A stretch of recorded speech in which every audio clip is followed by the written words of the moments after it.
Shalom Young People, kembali lagi kita akan memuji nama Tuhan dalam ibadah Harvest Young Pro GBRM Ciputra. Kita persiapkan hati kita akan memuji nama Tuhan, kita akan masuk dalam penyembahan kita. Haleluya, yes. Jalan tak selam dalam kehidupan kami Tuhan, tapi kami percaya Tuhan bahwa ada rencana yang indah dalam kehidupan kami. Oh, haleluya.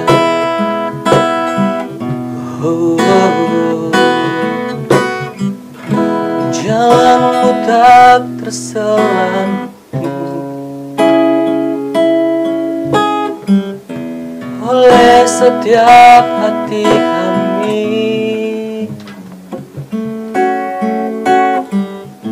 Namun satu hal ku percaya, ada rencana yang indah, tiada terduga kasih-Mu, heran dan besar bagiku. Arti kehadiran-Mu selalu nyata di dalam hidupku. Penyertaan-Mu sempurna, rancangan-Mu penuh damai, aman dan sejahtera walau di tengah badai. Ingin ku selalu bersama, rasakan keindahan arti kehadiran-Mu Tuhan. Lebih semangat lagi memuji nama Tuhan. Haleluya. Jalan-Mu tak terselami, oleh setiap hati kami. Namun satu hal ku percaya, ada rencana indah, tiada terduga kasih-Mu, heran dan besar bagiku. Arti kehadiran-Mu selalu nyata di dalam hidupku. Penyertaan-Mu sempurna, rancangan-Mu penuh damai, aman dan sejahtera walau di tengah badai.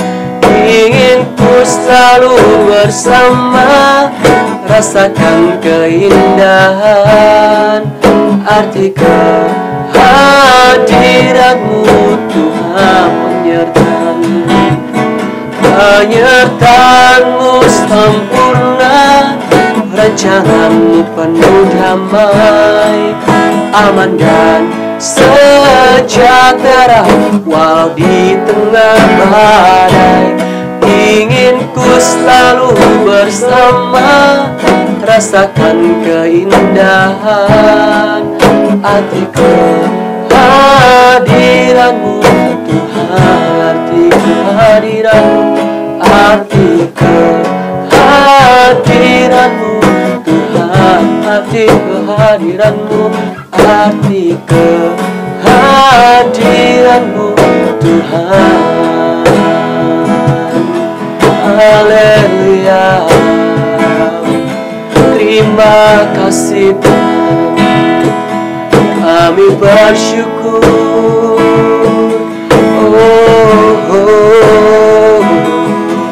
Buat kebaikan-Mu, terima kasih Tuhan. Haleluya. Terima kasih.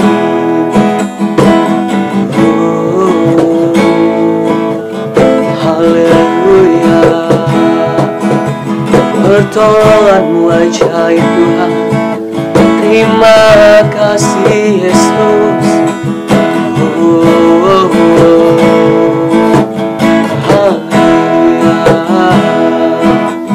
Kami mengucap syukur buat kebaikan-Mu Tuhan, buat rancangan-Mu indah. Terima kasih. Haleluya.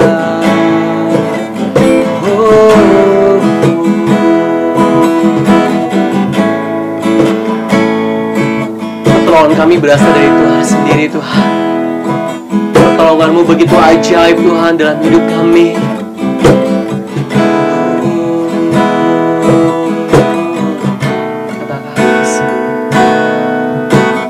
Pertolongan-Mu begitu ajaib, Kau telah memikat hatiku.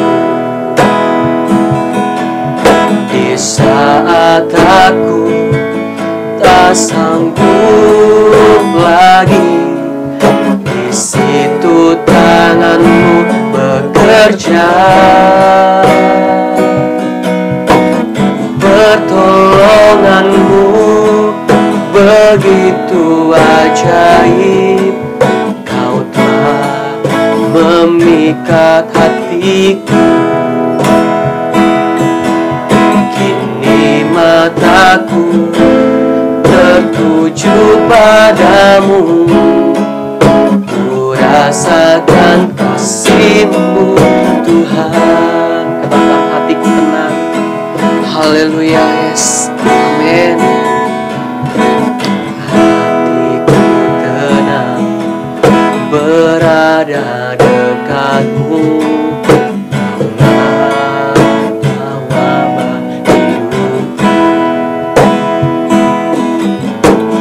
Hatiku tenang berada dekat-Mu, Kau yang pelihara hidupku. Pertolongan-Mu begitu ajaib, Kau telah memikat hatiku.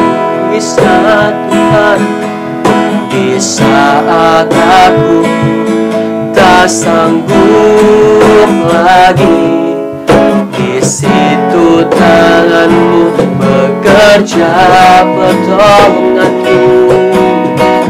Pertolongan-Mu begitu ajaib, Kau telah memikat hatiku. Kini mataku tertuju padamu, ku rasakan kasih-Mu Tuhan. Kini mataku Tuhan, kini mataku tertuju padamu, ku rasakan kasih-Mu Tuhan. Kini mataku tertuju padamu, ku rasakan kasih-Mu Tuhan. Haleluya. Pengharapan dari kami Tuhan, pengharapan-Mu pengharapan kami tidak sia-sia Tuhan dalam-Mu Bapa. Haleluya Yesus, terima kasih Tuhan.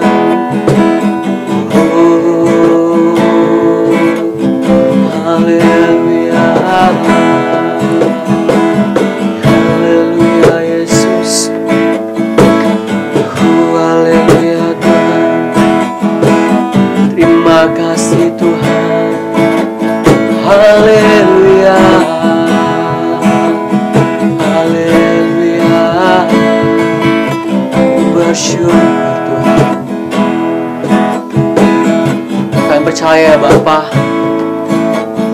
firman menjadi kekuatan kami, bahwa firman menjadi pegangan hidup kami Tuhan Yesus. Haleluya Yesus. Haleluya. Mari persiapkan hati kita. Kita akan mendengarkan firman Tuhan. Mari persiapkan piring-piring rohanimu. Percaya bahwa firman Tuhan menjadi kekuatan dalam kehidupan kita. Amin. Haleluya Yesus. Kami siapkan hati kami Bapa. Haleluya. Oh, haleluya.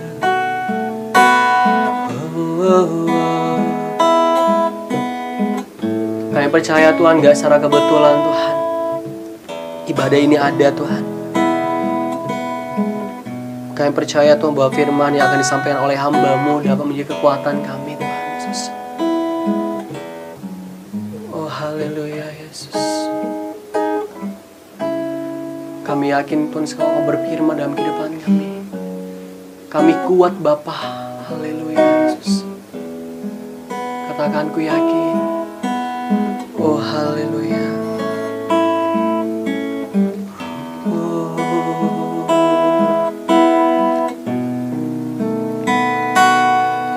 Ku yakin saat Kau berfirman, ku kuat karena Kau menopang hidupku. Hanya ditentukan oleh perkataan-Mu.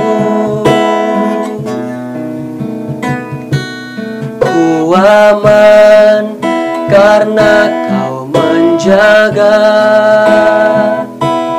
Ku kuat karena Kau menopang hidupku. Hanya ditentukan oleh kuasa-Mu.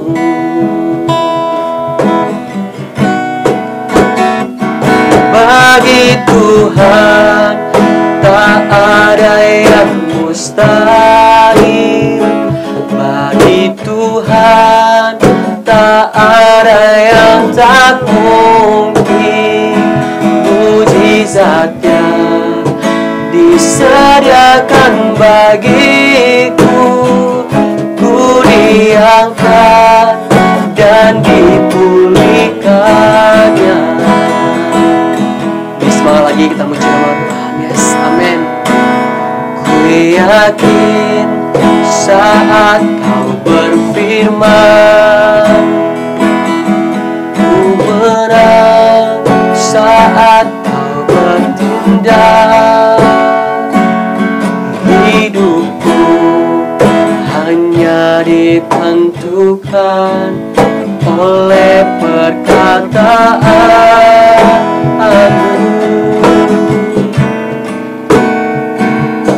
Ku aman karena Kau menjaga.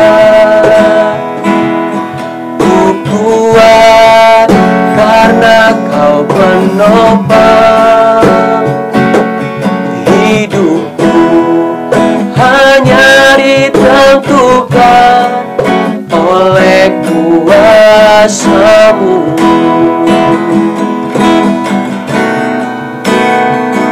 Bagi Tuhan tak ada yang mustahil. Bagi Tuhan tak ada yang tak mungkin. Mujizatnya disediakan bagiku. Ku diangkat dan dipulihkannya. Bagi Tuhan tak ada yang mustahil. Bagi Tuhan tak ada yang tak mungkin. Mujizatnya disediakan bagiku. Ku diangkat dan dipulihkan. Ku diangkat dan dipulihkannya. Ku diangkat dan dipulihkannya.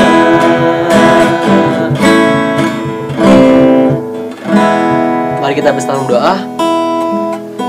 Bapa, terima kasih Tuhan Yesus buat kebaikan-Mu yang luar biasa dalam kehidupan kami, Bapa. Sampai hari ini Tuhan Yesus, Engkau lawat kami, Tuhan. Bapa, terima kasih Tuhan Yesus buat penyembahan kami, Bapa. Berkati ibadah kami Tuhan Yesus. Kami percaya Tuhan bahwa ibadah ini mengandung janji yang luar biasa daripada Tuhan. Kami berdoa Tuhan Yesus buat hamba-Mu yang akan menyampaikan firman Tuhan. Kami percaya Bapa bahwa firman menjadi kekuatan dalam kehidupan kami. Berkati setiap kami yang akan mendengar firman Tuhan. Kami percaya Tuhan bahwa kami berbeda Tuhan. Bahwa kami berbeda dari awal dan akhirnya kami berbeda Tuhan. Terima kasih ya Bapa. Kami percaya Tuhan bahwa Tuhan kami gak pernah gagal dalam kehidupan kami. Haleluya Tuhan. Terima kasih Tuhan Yesus. Haleluya. Amin. Shalom Young People. Kita kembali bertemu dalam pelajaran-pelajaran di mana kita terus mencari pengenalan akan firman, pengenalan akan Allah yang benar. Dan saya percaya setiap kita ada rasa haus dan lapar untuk terus bertumbuh di dalam Tuhan. Nah, kali ini kita akan belajar satu tema. Apa yang dibanggakan sih? Itu temanya, dimana terambil dalam dua ayat. Maaf, bukan satu, tapi dua ayat di Roma 3 pasal yang ke-27 sampai ke-28. Roma 3 pasal yang Roma 3 ayat yang ke-27 dan ke-28. Roma pasal 3 ayat 27 dan 28. Demikian bunyinya. Jika demikian, apakah dasarnya untuk bermegah? Tidak ada. Berdasarkan apa? Berdasarkan perbuatan? Tidak, melainkan berdasarkan iman. Karena kami yakin bahwa manusia dibenarkan karena iman dan bukan karena ia melakukan hukum Taurat. Saya sedikit mencari tahu mengenai satu translate-nya yang lain, yang dimana saya memakai King James Version untuk di ayatnya yang ke-28, karena dikatakan karena kami yakin. Nah, saya lebih suka justru malah ke King James-nya setelah saya melihat dengan baik, karena dinyatakan bahwa therefore we conclude that a man is justified by faith without the deeds of the law. Ya. Therefore we conclude. Jadi oleh karena itu kami menyimpulkan, bukan kami yakin, tapi di mereka sudah, saya lebih suka kenapa yang di King James, karena mereka sudah yakin dan menyimpulkan semuanya dari pengalaman, dari semua hal yang dilihat. Dia tahu bahwa itu bukan karena Taurat, bukan karena perbuatan melalui hukum Taurat, tetapi karena iman. Nah, ini bicara mengenai keselamatan. Kita tahu bahwa ayat-ayat sebelumnya di ayat 23 kita tahu dan sering dengar, apalagi khususnya waktu masuk ke dalam Jumat Agung, akan banyak para hamba Tuhan yang senantiasa mengingatkan setiap kita kembali mengenai manusia yang telah kehilangan kemuliaan Allah dan telah berbuat dosa, ya. Dikatakan karena semua orang telah berbuat dosa dan telah kehilangan kemuliaan Allah. Itu Roma 3 ayat 23 dinyatakan demikian. Jadi semua orang tidak terkecuali, nature-nya adalah dosa. Kenapa bisa demikian? Karena waktu Adam dan Hawa di Taman Eden, mereka jatuh dalam dosa. Jadi setiap keturunannya berdosa. Walaupun kita belum melakukan apapun, lahir ke dunia sudah mempunyai dosa yang disebut dosa turunan yang sering kita dengar, ya. Itu terjadi. Dan kenapa kita kok umumnya anak-anak kecil diajarkan sesuatu perbuatan yang baik, bagaimana bersikap yang baik, bagaimana berpikir yang baik, bagaimana berkata-kata dengan baik, yang sopan dan sebagainya. Itu diajarkan terus-menerus oleh orang tua, guru di sekolah dan sebagainya. Kenapa itu diajarkan? Karena naturnya manusia waktu kehilangan kemuliaan Allah adalah kecenderungannya jahat semata-mata, ya. Kecenderungan hatinya senantiasa membuahkan dosa. Nggak perlu diajarin untuk berbuat dosa, berbuat hal yang nggak baik, nggak perlu diajarin. Yang perlu diajarkan bagaimana berbuat baik, bagaimana punya karakter yang baik, bagaimana punya pemikiran yang baik, dan sebagainya. Itu yang terjadi.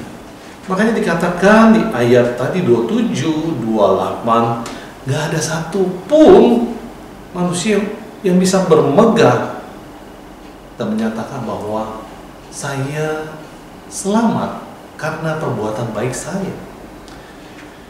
Kalau kita melihat di perikop, judul perikop di pasal 20, di atas pasal 21 ya, dari mulai 21 sampai 31 ini judul perikopnya adalah manusia dibenarkan karena iman. Nah, itu dinyatakan demikian. Saya teringat dengan satu orang yang dimana dinyatakan waktu itu seorang muda kaya yang datang kepada Tuhan Yesus. Dia menyatakan, kita bisa lihat ya di Matius 19 ayat yang ke-17, orang muda yang kaya ya. Matius 19 ayatnya yang ke-17, dari 16, 17 dan sekian. Nah, dikatakan di ayat 16 ada seorang datang kepada Yesus, ini seorang muda yang kaya, dan berkata, "Guru, perbuatan baik apakah yang harus kuperbuat untuk memperoleh hidup yang kekal?" Dia berpikir untuk memperoleh hidup yang kekal bisa dilakukan dengan upaya-upaya. Ini seorang yang kaya ya. Bahkan kita lihat di ayat-ayat berikutnya, jawab Yesus, "Apakah sebabnya engkau bertanya kepadaku tentang apa yang baik? Hanya satu yang baik. Tetapi jika engkau ingin masuk ke dalam hidup, turutilah segala perintah Allah." Hanya satu yang baik, yaitu Allah sendiri. S-nya huruf besar. Satu yang baik. Gak ada yang baik selebihnya. Semuanya gak ada yang baik. Dan dikatakan di situ, kata lanjutnya di ayat 18, kata orang itu kepadanya, "Perintah yang mana?" Kata Yesus, "Jangan membunuh, jangan berzina, jangan mencuri, jangan mengucapkan saksi dusta." Ini Tuhan Yesus memberitahukan bahwa sebenarnya Tuhan Yesus tahu arahnya yang akan ditanyakan sebenarnya dari si anak muda ini. Tetapi dia mau tahu apakah sampai sedemikian dia menganggap itu adalah segala yang dikatakan jangan membunuh, jangan berzina, itu benar-benarkah dilakukannya? Dan si anak muda itu mengatakan apa? Kata orang muda itu kepadanya, "Semuanya itu yang dihukum Taurat, semuanya itu telah kuturuti. Apalagi yang masih kurang?" Luar biasa ya. Seorang muda yang dikatakan dia udah ngikutin semua hukum Taurat, 10 hukum Taurat itu semua sudah, dan menurut dia fine. Padahal kita tahu bahwa perbuatan yang terlihat sama yang ada dalam hati berbeda. Tuhan melihat sampai jauh kedalaman hati, di kedalaman hati. Jadi Tuhan tahu anak muda ini. Dia memamerkan, menyatakan, bermegah bahwa dia sudah melakukan semuanya. Apalagi yang kurang? Ya. Kata Yesus kepadanya, dikatakan ayat yang ke-21, "Jika engkau hendak sempurna, pergilah, juallah segala milikmu, dan berikanlah itu kepada orang-orang miskin, maka engkau akan beroleh harta di sorga. Kemudian datanglah kemari, dan ikutlah aku." Ya.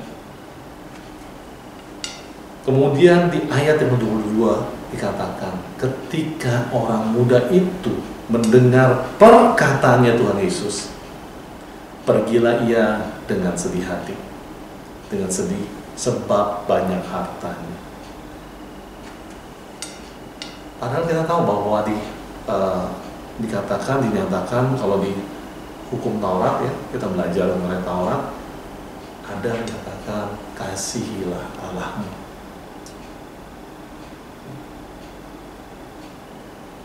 Di mana di sana semua ada 10 hukum Taurat, yang 5 adalah mengatur bagaimana antara hubungan Allah dengan manusia, yang 5 lagi mengatur hubungan antara manusia dengan manusia. Ya. Tapi di sini hati anak muda itu melekat kepada hartanya. Bagaimana dia bisa mengasihi Allah? Bagaimana dia bisa mengasihi sesama? Hukum Taurat pun dia sebenarnya belum melakukannya, tetapi dia bermegah bahwa dia menyatakan seakan-akan saya sudah melakukan itu semua. Di luar penampakannya demikian, tapi tidak sama sekali di dalamnya. Nah, Tuhan mau setiap kita, baik dalam maupun luar, sama-sama demikian adanya. Ya. Jadi tidak punya dua topeng atau dua muka, ya. Tidak munafik, tetapi dengan apa adanya. Itu yang Tuhan mau. Nah, kembali di Roma 3 ayat 27 dan 28 dikatakan, jika demikian apakah dasarnya untuk bermegah? Tidak ada. Berdasarkan apa? Berdasarkan perbuatan? Tidak, melainkan berdasarkan iman. Saya kemudian teringat lagi di mana seringkali ya saya punya 3 anak. Saya anak bungsu saya lelaki, yang 1 dan 2 adalah perempuan. Saya sering main dengan yang ketiga, yang bungsu, mungkin karena belakangan ya sesama laki-laki. Terus saya seringkali main sesuatu yang mesti mengangkat sesuatu dengan tenaga luar biasa. Atau kita kadang-kadang kami sering main adu panco, bapak dan anak, adu panco. Kadang-kadang saya melihat demikian kerasnya upaya dia untuk menjatuhkan tangan saya untuk saya kalah gitu ya. Saya menghargai itu dan saya sengaja mengurangi tenaga yang akhirnya membuat dia menang. Dia begitu senang sekali dengan demikian gitu ya. Begitu juga mengangkat barang, yang kami bareng-bareng mengangkat barang bersama. Saya ngangkatnya jauh lebih bertenaga dibandingkan anak saya. Tetapi anak saya dengan bangganya seakan-akan dia bisa mengangkat barang-barang dengan begitu kuat. Sampai satu kali dia mau mengangkatnya sendiri. Apa yang terjadi? Dia merasa, loh kok nggak bisa diangkat? Ini berat amat ya. Dia lupa bahwa seringkali selama ini waktu dia bersama-sama dengan saya, yang beban yang saya peganglah, yang saya pikul itu jauh lebih berat daripada anak saya. Anak saya bisa mengangkatnya karena saya. Begitu juga dengan setiap kita. Kalau hari ini kita bisa berbuat baik bukan karena kita baik, tetapi karena Tuhan yang memampukan kita untuk melakukannya pekerjaan-pekerjaan baik itu. Ya. Saya teringat satu perumpamaan lagi di mana kain kotor, suatu kain kotor itu bisa bersih. Bagaimana caranya bisa bersih? Kalau dia masih dicuci di tempat, di air yang nggak beda jauh, yang kotor juga, harus dicuci dengan air yang bersih. Itu pun terus menerus.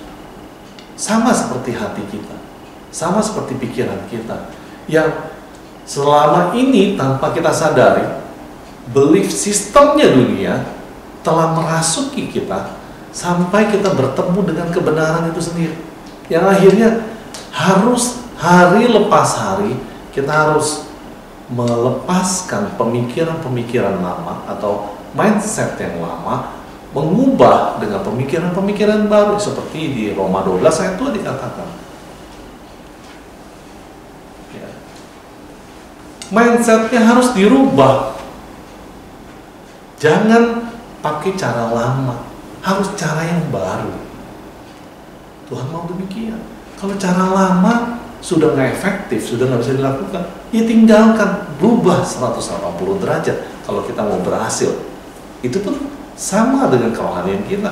Kalau kita mau kerohanian kita, manusia roh kita mau bertumbuh, tentunya nggak bisa kalau kita menggunakan kebiasaan lama, pola pikir yang lama, cara ngomong yang lama. Akhirnya nggak ada perubahan.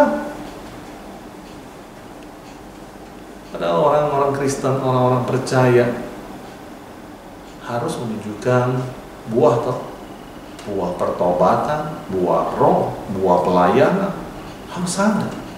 Buah pertobatannya kalau nggak ada, nggak terlihat, kita tahu bahwa dia nggak sungguh-sungguh dalam bertobat. Sini katakan harusnya begini. Bagaimana kita bisa sungguh-sungguh waktu bertobat, waktu kita dengan hancur hati kita menghadap Tuhan, kita meminta kekuatan Tuhan untuk melakukannya, baru bisa mengerjakan seperti yang Tuhan mau.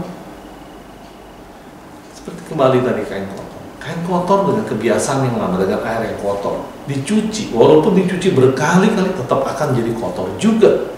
Harus berubah, dicucinya dengan air yang bersih. Kemudian apa lagi? Terus menerus, karena cuci sekali biasanya kalau udah kotornya sedemikian parah, nggak bisa dicuci sekali, mesti berkali-kali. Sama kita mendengarkan firman, nggak bosan-bosannya diingatkan oleh para hamba Tuhan yang dikirimkan Tuhan melalui gereja ataupun siapapun dimanapun kita berada, untuk terus-menerus diingatkan untuk memperbaharui pemikiran kita dengan firman kebenaran, hal yang benar, air yang bersih itu air hidup,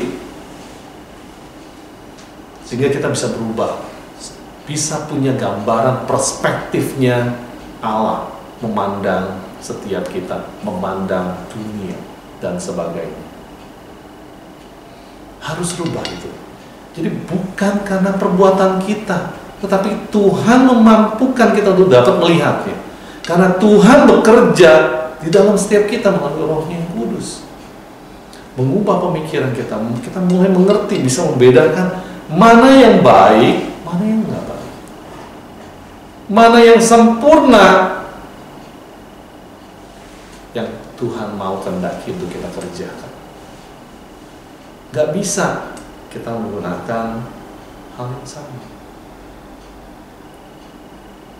Saya ingat satu jargon, dulu ada iklan di TV yang dikatakan, jeruk kok makan jeruk, jeruk minum jeruk. Nggak bisa seperti itu.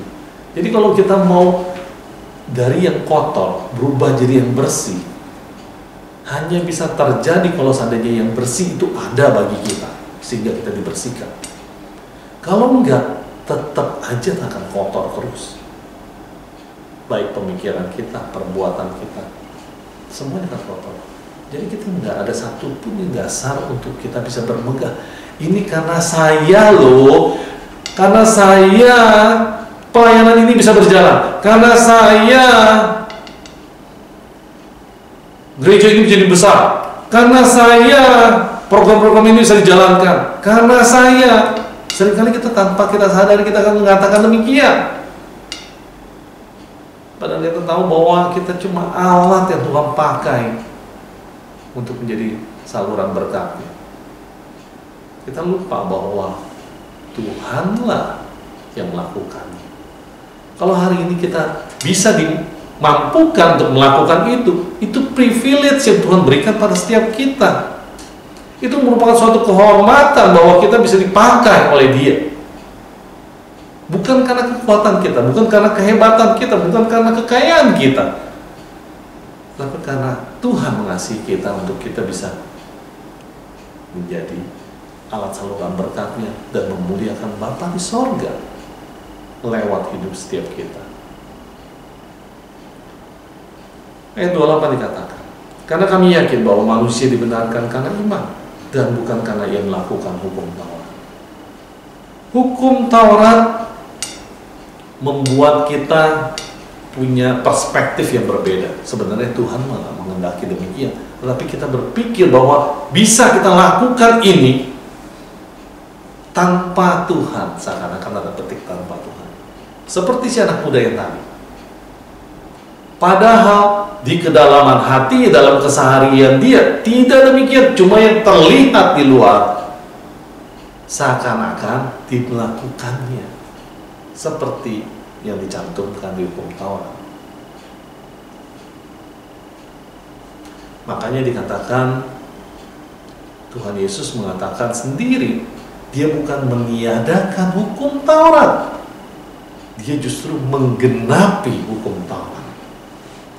Dalam hukum Taurat dikatakan orang yang berzina itu orang yang terlihat, di mana dia tetangga basah berzina terus dihukum rajam. Tapi dalam perjanjian baru Tuhan katakan apa? Bahkan waktu orang punya keinginan dalam pikirannya, dalam hatinya, menginginkan orang lain, menginginkan sesuatu hal, dia sudah berzina tanpa kontak fisik. Jauh melampaui itu semua. Berat. Kristenan bukanlah sesuatu yang mungkin kita tahu tadi dulu, mungkin waktu kita sekolah minggu dapat goodie bag, terus kemudian pulang dengan happy-nya dan sebagainya, seakan-akan dengan luar biasa, senang sekali. Yes, betul. Kalau kita dalam Tuhan, betul. Dengan kekuatan Tuhan, yes. Tetapi dengan kemampuan sendiri itu sangat-sangat berat. Nggak akan bisa tercapai. Dia bisa melakukannya tepat seperti yang Tuhan mau. Hanya kita melekat dengan Dia. Dialah yang memampukan kita untuk melakukan. Kadang rasanya, saya nggak tahu apakah saudara pernah melakukan suatu tugas pelayanan dan sebagainya. Kadang-kadang rasanya, kok saya lelah ya dalam pelayanan ini. Kok saya rasanya gimana ya, kayaknya rasanya nggak enak. Saya rasanya kayak berbeban berat dan sebagainya. Yang kalau ada dalam keadaan demikian, itu berarti kita melakukannya dengan kekuatan kita sendiri, dengan soul force, bukan dengan spirit force. Harusnya waktu kita melakukannya dengan roh, dengan kasih yang menyala-nyala, gak akan ada namanya kepahitan, gak akan ada namanya rasa lelah. Rasanya selalu menggelora, menggebu-gebu, sukacita yang luar biasa. Itu yang Tuhan mau. Makanya dikatakan sini, tanpa kita sadari, kita seringkali terjebak dalam hukum Taurat yang setiap kita kerjakan. Saya nggak tahu hukum Taurat apa yang saudara-saudara kerjakan. Saya pun pernah mengalaminya. Rasanya nggak enak, rasanya kayak seakan-akan pengen tampil perfect, pengen ini dan itu. Nggak akan bisa terjadi. Kita nggak akan bisa mengasihi orang lain kalau kasih, sumber kasihnya nggak ada di dalam hati kita. Kita bisa mengasihi orang tanpa pamrih kalau sumber kasih yang tanpa pamrih itu ada dalam hati kita, dengan sendirinya akan mengalir. Kita bisa melihat dengan sedih orang-orang yang mungkin mengalami kemalangan dan sebagainya, tanpa kita tahu siapapun. Kita akan dengan punya empati yang luar biasa besar, dan kita bisa memberikan sesuatu dengan mengasihi atau apapun, walaupun kita nggak kenal sama sekali. Tapi kalau dengan upaya sendiri, nggak akan pernah terjadi. Hukum Taurat, kita tahu bahwa begitu membebani, begitu mengikat saya. Saya pernah dalam satu komunitas yang kelihatannya perfect, saya pengen juga ikut terlihat perfect. Saya pengen ikut terlihat sama seperti mereka-mereka. Saya melihat si ini, golnya hebat, dia bikin setting gol yang luar biasa. Terus saya ngikut juga, saya berjalan dengan kerasnya. Akhirnya tengah malam saya buat, walaupun saya nggak ngerti, saya buat aja terus, ya kan. Terus kemudian saya bisa mau menampilkan bahwa saya buatan setting golnya lebih baik daripada dia. Kepengen rasanya begitu. Tapi bukan membuat saya bersuka cita, nyatanya membuat saya semakin rasanya sesak napas saya. Sampai satu ketika Tuhan menegur saya dan mengeluarkan saya dari komunitas itu. Dan saya melihat bahwa, wow, hidup dalam kasih karunia Tuhan begitu luar biasa indahnya. Begitu rasanya nyaman. Dan saya mau Tuhan, saya katakan, saya melakukan itu Tuhan. Saya nggak mau lagi bermuka dua dan sebagainya. Itu saya terjadi di tahun 2012. Dan saya bilang, saya serahkan Tuhan, apa yang Tuhan mau, apa yang Tuhan mau saya kerjakan, saya akan lakukan. Tetapi bukan dengan kekuatan saya sendiri. Saya tahu saya nggak mampu begitu. Waktu saya melakukan itu, saya ngobrol dengan Tuhan, saya berdoa dengan Tuhan, saya menyatakan hal-hal yang selama ini dipendam oleh saya. Akhirnya membuat saya jauh lebih lega dalam melakukan segala sesuatu. Saya sangat ringan yang Tuhan katakan, pikulah kuk yang kupasang, karena enak dan ringan. Benar, kalau kita memberikan bagi bebannya kepada dengan Tuhan, tidak dengan sendiri. Saya bersuka cita waktu mengerjakan, walaupun rasanya kadang-kadang orang katakan, kamu bodoh banget melakukan ini dan itu, udah tahu disakitin atau udah tahu dikhianatin, tapi masih mengerjakan itu juga. Saya sampai teringat dengan satu kalimat, hikmat dunia sama hikmat Tuhan berbeda jauh. Apa yang dinyatakan oleh dunia itu merupakan satu kebodohan bagi Allah. Begitu juga hikmat yang Tuhan berikan pada setiap kita dipandang oleh dunia sebagai sesuatu yang bodoh. Berbeda. Ya. Jadi nggak ada satupun dasar kita untuk bermegah. Saya bisa mengatakan ini semua karena saya. Ini semua karena kepintaran saya. Ini karena semua upaya keras saya. Ya. Bekerja, kalau kita hari ini bekerja keras siang dan malam untuk bahkan ada jargon untuk sesuap nasi, bekerja keras demikian rupa. Tuhan katakan kalau Tuhan nggak memberkati kita kerja keras banting tulang apapun itu namanya, nggak akan menjadi berkat bagi setiap kita. Walaupun ada, uangnya habis juga. Berkat Tuhanlah yang membuat kita kaya. Jerih lelah dan susah payah tidak menambahkannya. Tapi bukan berarti kita diam-diam duduk berdoa terus dari duitnya jatuh dari langit, Tuhan berikan demikian. Tidak. Pergunakan semua potensi yang Tuhan berikan untuk hormat kemuliaan namanya. Kita nggak fokusnya uang, kita nggak fokusnya berkat. Waktu kita melakukan apa yang Tuhan mau dalam hidup kita, dengan sendirinya diri kita itu cemerlang. Dengan sendirinya berkat-berkat yang Tuhan katakan sudah diperintahkan kepada setiap anak-anaknya, itu akan ngejar-ngejar setiap kita. Kalau kita melakukan firman, makanya dikatakan di Matius 6 ayat 33, cari dahulu kerajaan Allah dan kebenarannya. Ini seringkali ya, orang berpikir cari dahulu kerajaan Allahnya, jadi ke gereja, ke komunitas, ke komsel, ke persekutuan doa tiap hari, ya kan? Semua dicari terus. Tapi lupa dan kebenarannya apa? Ya kalau nggak kerja, ya nggak dapat uang lah. Ya kan? Harus bekerja dengan keras, dengan gigi, dengan sebagainya. Itu yang salah satu kebenaran. Nah, dikatakan apa lagi? Cari dahulu kerajaan Allah dan kebenarannya, maka semuanya akan ditambahkan kepadamu. dengan sendirinya itu akan mengalir.